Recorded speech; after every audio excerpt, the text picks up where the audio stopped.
Combien de fois t'es-tu dit que tu mérites plus de la vie? Je ne parle pas seulement d'argent, mais d'énergie, de liberté, de satisfaction, de ce sentiment de te sentir vraiment vivant. Il y a ceux qui se contentent de survivre et de vivre au jour le jour, et puis il y a ceux qui entendent cette voix intérieure qui dit « Ça ne peut pas être seulement ça. Moi, je veux plus. » Si tu écoutes cette leçon, c'est probablement que tu appartiens à cette deuxième catégorie.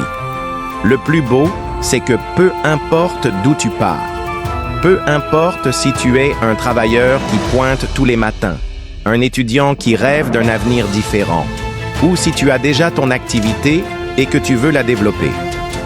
Le principe que tu vas découvrir fonctionne pour tout le monde, car il ne concerne pas seulement le travail ou l'argent, il concerne la manière dont tu choisis d'affronter la vie. La vérité, c'est que trop souvent, nous nous racontons des excuses. Nous nous disons que nous n'avons pas le temps, pas les moyens, que le monde est injuste. Mais au fond, nous le savons. La vie que nous vivons est le fruit des actions que nous entreprenons chaque jour. Si tu veux changer tes résultats, tu dois changer la quantité et la qualité de tes actions. Il n'y a pas d'autre chemin.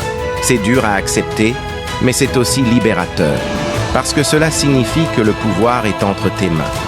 La règle du 10 naît de cette prise de conscience. Elle dit que pour obtenir vraiment le changement que tu désires, tu dois apprendre à penser en grand et à agir 10 fois plus que ce que tu ferais normalement. Car la réalité est simple. Nous sous-estimons tous la quantité d'actions nécessaires pour atteindre ce que nous voulons. Nous voulons un meilleur corps, mais nous abandonnons après quelques semaines de salle. Nous voulons un meilleur travail, mais nous nous arrêtons après 3 CV envoyés.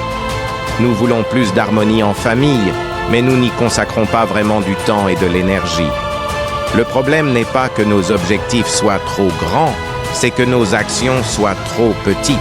Et ici, il ne s'agit pas de devenir des super-héros, mais d'entrer dans un état d'esprit différent.